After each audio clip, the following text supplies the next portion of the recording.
आप सभी का जीकेसी ग्लोबल कास्ट कॉन्फ्रेंस के स्टूडियो में स्वागत है।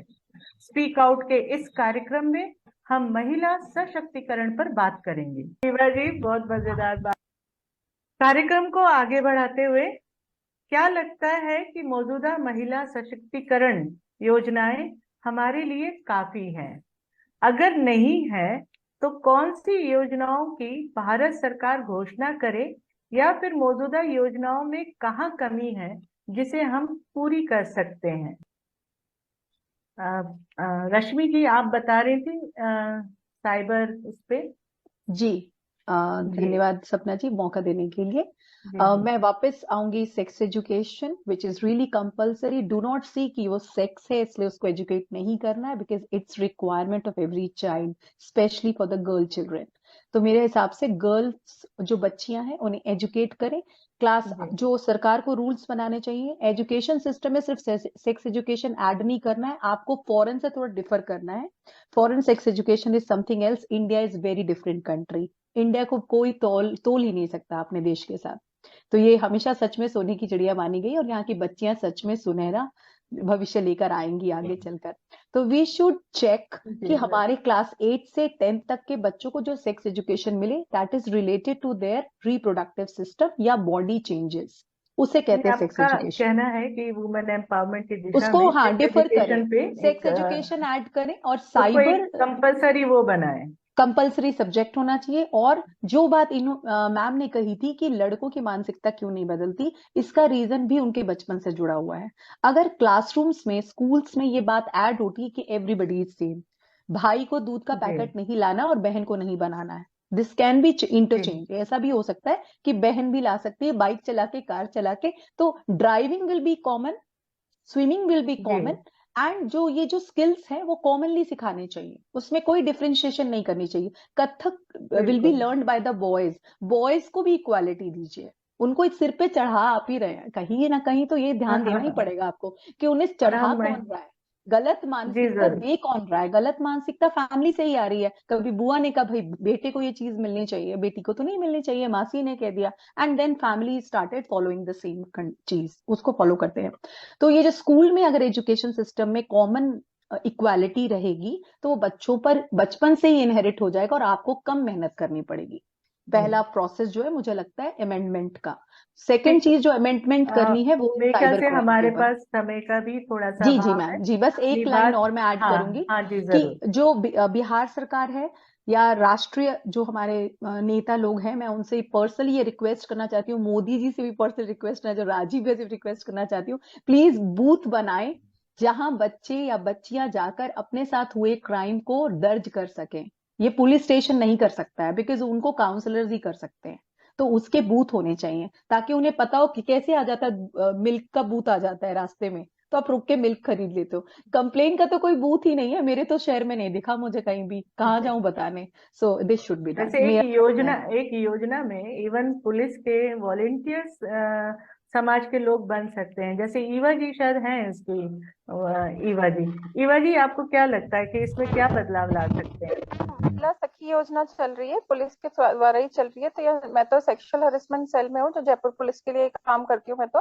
पर यहाँ पर जी एक सखी योजना है जिसमें आम महिलाएं, जैसे आप और मेरी जैसी महिलाएं जो पुलिस में भर्ती नहीं हुई हैं, उनको भी लीगल अवेयरनेस दी जाती है, बेसिक लीगल अवेयरनेस, ताकि वो अपने घर और अपने आसपास में आ रही समस्याओं का समाधान कर सकें।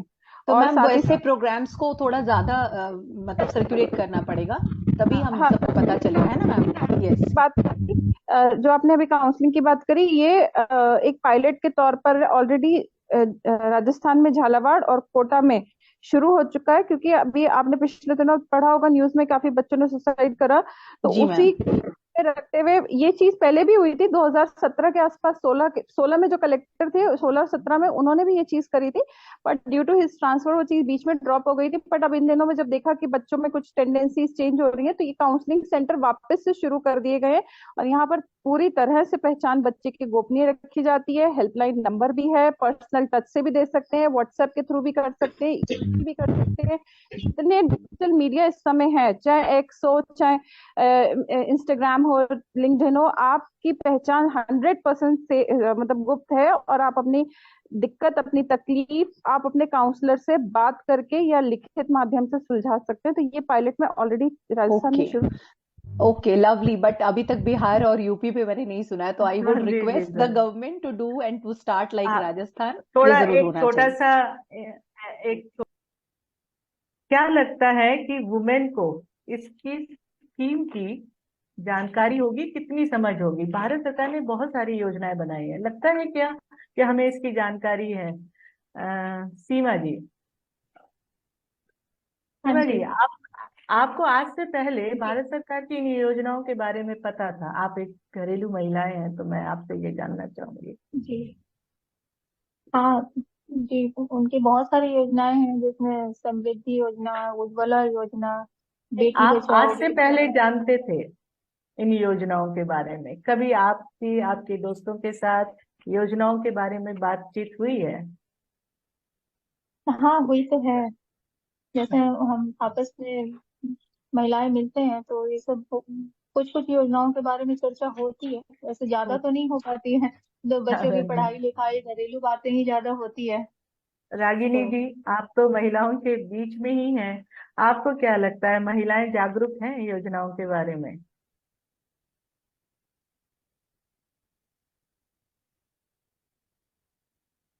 सबसे पहले मैं प्रकाश डालना चाहूंगी सपना जी। जी जो बातें अभी तक हुई हैं उस पर मैं प्रकाश डालना चाहूंगी, क्योंकि ये विषय बहुत ही सेंसिटिव है। जी और एक सेकंड, जैसे शिखा जी ने कहा, जी तो ये मैं मानती हूँ इस बात को, मैं भी अगर मैं भी एक बिजनेस वुमेन हूँ, मैं पूरा संगठन चलाती हूँ, समाज चलाती हूँ, कई चीजों को मैंने नर्स किया है, बहुत करीब से मैंने समाज को देखा है, और अपने परिवार इन द सेंस जीकेसी को। परिस्थितियां किस तरह की होती हैं, अमेजिंग नहीं कर सकती। तो वो महिलाएं क्या करें? मैं कंसर्न हूं उन महिलाओं के लिए, वो क्या करें जहां उन्हें पारिवारिक चीजों को भी झेलना होता है, जहां वहां सामाजिक चीजों को झेलना होता है। आर्थिक तो बहुत बड़ा चीज है। आज मैं सच बताना चाहूंगी, हमारा समाज महिलाओं को लेकर के जूझता हुआ समाज है, ये सच है। जी बिल्कुल। तो मेरा ये कहना है कि विमेन जो है अपने आप को उभार पाएंगी। ये पारिवारिक जो सिनेरियो होता है, जो पारिवारिक आपका रख रखाव जीविका होता भी है, जहां आप जीते हैं, वो माहौल क्या है, वो बहुत डिपेंड करता है। नॉट सो इजी, ये इतना आसान नहीं है, पहली बात। दूसरी बात है कि प्रैक्टिकल चीजों को लेकर के हमें आगे बढ़ना पड़ेगा। वहां हमें समझे, जहां वहां है वहां कुछ महिलाओं को हस्तक्षेप करना होगा। मैं अधिकारी महिला को जानती हूँ, मैं डॉक्टर को जानती हूँ, मैं राजनीतिक महिलाओं को जानती हूँ, लेकिन वो कितनी सशक्त है ये भी मुझे पता है। जी इसलिए मैं ये बात कहना चाहूंगी आज कि जीकेसी ने, अगर आपने बीड़ा उठाया है सपना जी, तो इसको इम्प्लीमेंटेशन कैसे करेंगी, समाज में इसको कैसे फैलाएंगे, समाज तक ये बातें कैसे पहुंचनी है, इस पर काम करने की जमीनी तौर पे जरूरत है। जमीनी तौर पर हमें शिखा जी को सामने लाना होगा, क्योंकि वो ऑलरेडी कॉन्फिडेंट लेडी हैं। वो कह सकती हैं कि मैं भी परिवार से आती हूँ, इसमें बुराई क्या है अगर महिलाएं आगे आती हैं तो। अब एक बात मैं जरूर बताना चाहूंगी आपको, जिस टॉपिक पर आज आप बहस कर रही हैं, हालांकि आपसे हो सकता है आपको इस चीज की जानकारी नहीं होगी, लेकिन मेरी डॉटर ने अटल इंक्यूबेशन सेंटर में, जो बिहार विद्यापीठ है, उसमें अभी इसने 20 लाख रुपए उठाए, ओनली वन डे, एक दिन के इंटरव्यू में या एक दिन की बातों में। क्योंकि हम कितना कन्विंस कर पाते हैं, मैं क्या करना चाहती हूँ, समाज को कैसे आगे लाना है, ये बहुत इंपॉर्टेंट चीजें होती हैं। मैं देख रही हूँ कि आप योजनाओं की बात कर रहे हैं, कितना इंपॉर्टेंस देता है वो डिपार्टमेंट, ये बहुत जरूरी है समझना चाहिए। इसको, इस जो जंक लगे हुए जो ताले हैं ना, जो ग्रिल है ना, उसको तोड़ना है। दूसरी बात मैं बताना चाहूंगी, मैं एक ही दिन के लिए गई, मुझे उन्होंने बना दिया है एमएसएमई का सदस्य, क्योंकि मैंने उस दिन सबके मैंने महिलाओं को लेकर के मैंने फोकस किया था। मैं कुछ बातों को लेकर वहां मैं गई थी, मैं कोई लोन लेने नहीं गई थी, मैं गई थी कुछ महिलाओं के बातें करने के लिए। क्योंकि जीकेसी के अंदर जो मैंने शुरू किया है कॉटेज इंडस्ट्री को लेकर के, तो मैं कंसर्न थी उस बातों को लेकर के।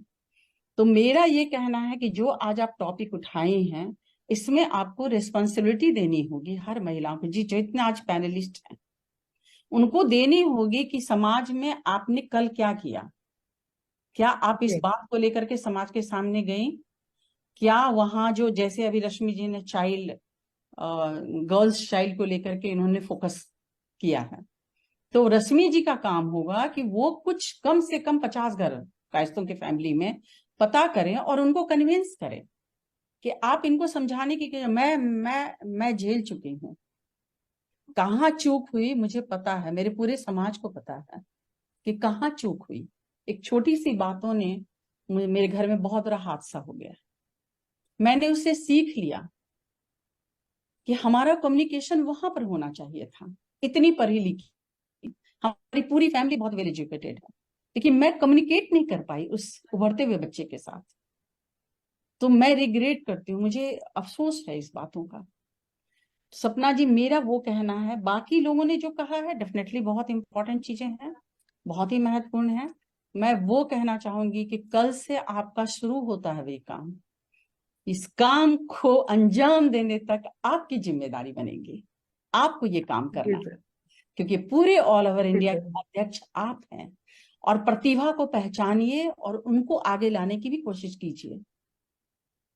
मैंने कई बातें बोली हैं, तो आज जितने भी पैनलिस्ट हैं, मेरा हम्बल रिक्वेस्ट है, उनका जो नॉलेज है वो समाज में बिखेरने का काम करें, वो समाज को देने का काम करें, चाहे जिस फील्ड में वो। साहित्य का फील्ड भी बहुत बड़ा। धन्यवाद रागिनी जी। धन्यवाद रागिनी जी। शिखा जी, आप बताएं, क्या लगता है, आपने जब किताब लिखी होगी तो आपने ये कुछ लोगों से बात भी की होगी, तो क्या लगता है कि कितनी जानकारी महिलाओं को है और कैसे उन तक जानकारी पहुंचे? रागिनी जी ने जैसा कहा, बहुत अच्छी बातें बताई हैं। Actually the need of the hour is अपन we need to be practical. कई स्कीम्स है, theoretically it is possible, but practically we are failing somewhere, या नहीं तो percentage is not that much effective. मैंने जो मीन्स आई हैव 22 years और more experience of teaching engineering students. तो जब मैं अपने स्टूडेंट्स को पढ़ाती थी, specially women students from all walks of life, when I interacted with my students, especially women students, I came to know about their problems.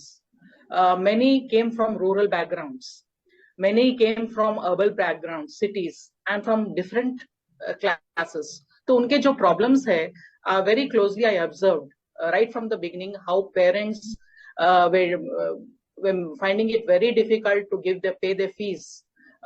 Some were getting scholarships and they were coming from very remote villages. Some were coming from cities. And what is their mindset? वो कैसे environment में grow हुए, उनका माहौल कैसा था, और फिर भी उन लोग education के, using education as a tool, how they came forward to empower themselves. So I used to motivate my students and tell them that you're not weak. Don't think that you're weak. You are very strong. You be supportive, and instead of seeking employment, you start an industry. You become an entrepreneur. You go out. You move out. If your family is not supporting you, you ask, you sit down, communicate, because communication skills are very important. You put forth your views. Let them accept, or difficulties will be there. But in spite of these challenges, definitely one day you will realize your dream. You will realize your ambition. So I'm very happy to see that during these 20 years, many of my students are in very good positions, even from rural areas. They are in many different countries, having in IT sector, in engineering sector, women engineers, mining engineers, electrical and electronic engineers, mechanical engineers, computer science engineers. So I'm really happy to see that whatever little bit we can do, a little bit difference, that if we could do, then it would be very nice. So please forgive me again, because I'm able to communicate more in English. It's not, and my Hindi is नहीं, Hyderabadi don't Hindi, mind. but नहीं, वो still आप समझ सकते हैं, आप अंग्रेजी की व्याख्याता, आपकी सारी किताबें अंग्रेजी में लिखी हैं. so my motto is that feeling is important.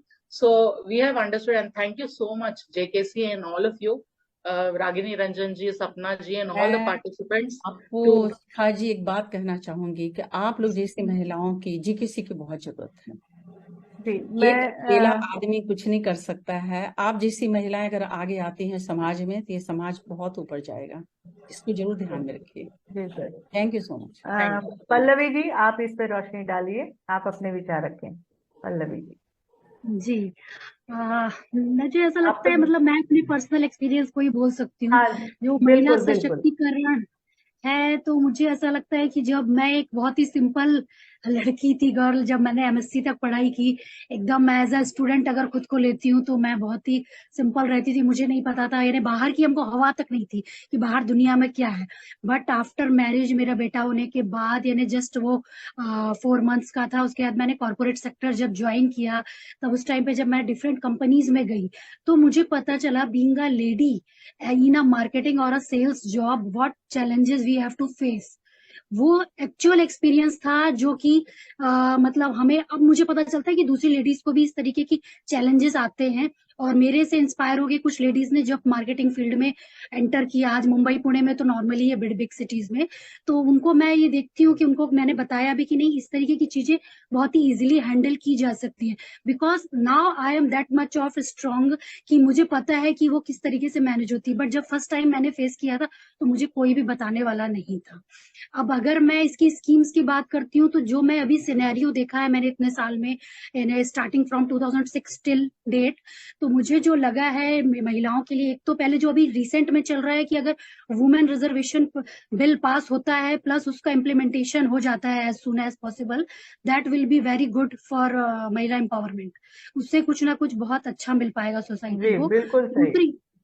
जी, और दूसरी बात जो मुझे लगा है, जैसे मैडम ने एक बोला, वुमेन साइबर सेल की जो बात हम करते हैं, तो मुझे ऐसा लगता है इसको राष्ट्रीय महिला आयोग के अंतर्गत कुछ इस तरीके की स्कीम के अंदर लाना चाहिए, जिसके थ्रू महिलाएं बिना झिझक के अपनी रिपोर्ट करवा सके. क्योंकि मैंने बहुत से केसेस में दिखा है, महिलाएं पुलिस स्टेशन जाने में डरती हैं, वो नहीं जा सकती. उनको यानी रिसोर्सेज की बात नहीं है, उनके अंदर से भी उतनी हिम्मत नहीं होती है कि वो पुलिस स्टेशन में जाके कंप्लेन दर्ज कराए. तो इनके लिए जैसे बोला गया कि बूथ होना चाहिए या कुछ तो भी एक लोकल बॉडी होना चाहिए, जिसको जाके वो अपनी परेशानी कह सके. प्लस वो ओपनली नहीं होना चाहिए, मीन्स जैसे लाइक सीआईडी होता है, उसी तरीके से कुछ ऐसा व्यवस्था हो कि जिसमें उनकी इंटरनल बातें वो खुद शेयर कर सके और उनकी बातें पता ना चल पाए.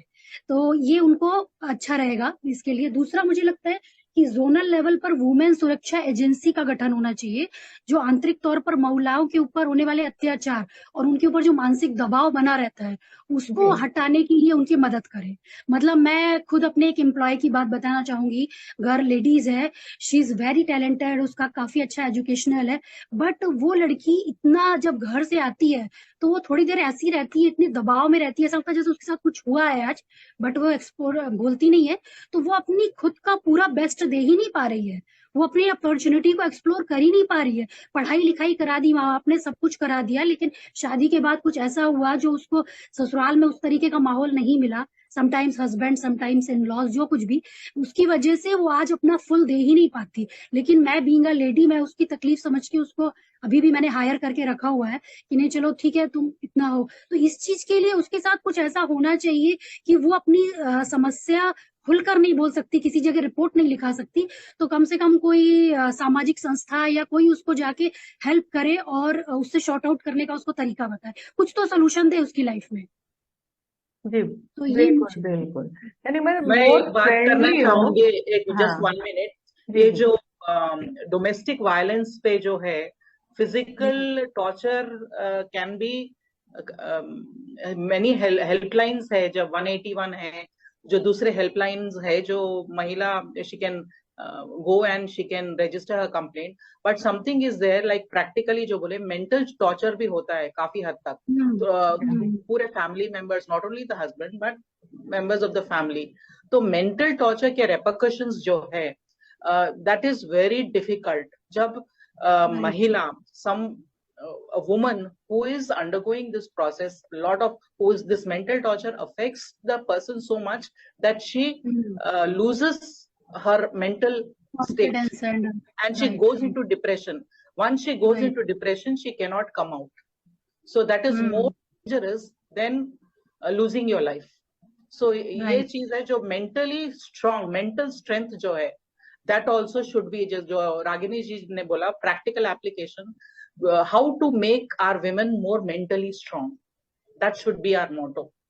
और cyber crimes की बात करते हैं, cyber cell is there, but how many of these people how many women are aware of technology is being accessed by very few women? If you take the percentage, only in cities and all. Can a rural woman come out and register her complaint as cyber crime? She doesn't even know the word cyber crime क्या है. Cyber crime prevention cell भी है बोल के भी नहीं मालूम. It is very good, but it is only limited to urban class. It is only limited to metros, 4-5 cities.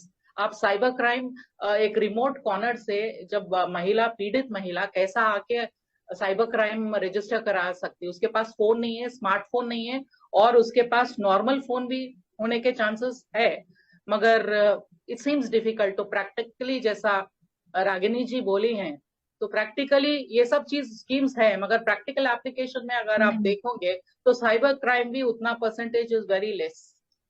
Thank you. Thank you. Eva ji, एक जल्दी से आप अपने विचार रखिए. थैंक यू सो मच सपना जी. देखिए, हम लोगों ने बहुत सारी अवेयरनेस की बात करी. मुझे लगता है कि मैं वैसे नाम नहीं लेना चाह रही थी, पर शायद हमारे स्टेट में बहुत ज्यादा इस तरफ काम हुआ है. पूरे राजस्थान में जितने भी थाने हैं उन सब में ही महिला सलाह सुरक्षा केंद्र चलाए जा रहे हैं, जिसमें विधिक सहायता और जो काउंसलिंग है वो महिलाओं के लिए निःशुल्क है. अगेन, यहाँ पर हेल्पलाइन नंबर भी हर थाने का अलग अलग दिया गया है और जोनल वाइज भी नंबर है. 181 तो है ही एक वन स्टॉप सोल्यूशन अपन जिसे कह सकते हैं. हर एक थाने पर एक ये महिला सुरक्षा केंद्र अभी गवर्नमेंट ने स्टार्ट करे 1 साल पहले ही. तो इससे महिलाएं कॉस्ट अपनी लीगल कंसल्टेशन, पर्सनल डिस्कशन, उस तरह की समस्याओं को सुलझारा करवा पा रही है बिना अपनी पहचान. तो मैं सहमत हूँ ईवा जी आपसे, क्योंकि यहाँ पे हम 100 नंबर घुमाने में बिल्कुल भी नहीं घबराते हैं. और वुमेन में तो कई बार ये है कि यहाँ तक कि डीसीपी जो है उनके नंबर भी पर्सनल नंबर है. आप कभी भी उनको फोन करेंगे, चाहे वो आप रात में फोन कर रहे हैं, चाहे कभी भी आप फोन कर रहे हैं, तो वो फटाफट आपका नंबर उठाएंगे. तो ये तो मैं थोड़ा सा एक इंफॉर्मेशन देनी थी सपना जी. इस मामले में एक इंफॉर्मेशन देनी है मुझे. 1 मिनट. जिस टॉपिक पर आप बात कर रही हैं, हाँ, क्योंकि जीकेसी का सब चल रहा है मीटिंग, तो मैं एक बात बता देना चाहती हूँ कि हमारे यहाँ जो लीगल सेल है, हाँ, अवनीश जी के अध्यक्ष हैं, तो आपकी पॉश, उसमें एक पॉश बना हुआ है, एक विंग्स है जिसकी मैं भी एक मेंबर हूँ. पिंक एंड ब्लू करके एक संगठन है जिसकी मैं खुद ही मेंबर हूँ, सुप्रीम कोर्ट की तरफ से. तो वहां पर क्या है ना कि सारी बातें इंटरनली कंप्लीट गोपनीय रखी जाती है. किसी भी महिलाओं के साथ कोई भी प्रॉब्लम अगर आता है, पूरी बातें गोपनीय रखी जाती हैं, और उनको लेकर के उनको जो भी जस्टिस चाहिए होगा, साइबर क्राइम से लेकर के जो भी चीजें सामने आएंगी उसका वो सॉल्व किया जाएगा उसको. तो इसलिए मैं ये बताना चाहूंगी कि बहुत स्ट्रॉन्ग टीम है, ऑल ओवर इंडिया के लेवल पर बहुत बड़ी टीम है. और मैंने कहा ना कि मैं खुद उसकी एक मेंबर हूँ, जिससे मुझे high court and supreme court दोनों की तरफ से मुझे राइट मिला हुआ है कि मैं इस पर बहस कर सकती हूँ, उनकी तरफ से, पॉश की तरफ से. कंग्रेचुलेशंस रागिनी. कांग्रेचुलेशंस. बहुत अच्छी बात. महाराष्ट्र में भी मैम देखते हैं इसका रिगार्डिंग, महाराष्ट्र में भी आप देखती हैं रागिनी जी? हाँ. इसमें कोई राय नहीं कि केंद्र सरकार, राज्य सरकार लगातार महिलाओं को आत्मनिर्भर बनाने की दिशा में काम कर रहा है. जरूरत है इसमें और सुधार की. हमारी भावनाओं को, हमारी इच्छाओं को, हमारी जरूरतों को जानने की आशा है. हमारी आवाज उन तक भी पहुंचेगी. अगले हफ्ते फिर मिलते हैं एक नए विषय के साथ. आप भी हमारे पैनलिस्ट बनना चाहते हैं तो मुझे संपर्क कर सकते हैं. धन्यवाद सभी का, सभी पैनलिस्ट का। आपका समय हमें मिला, इसके लिए बहुत बहुत धन्यवाद। नमस्कार। नमस्कार।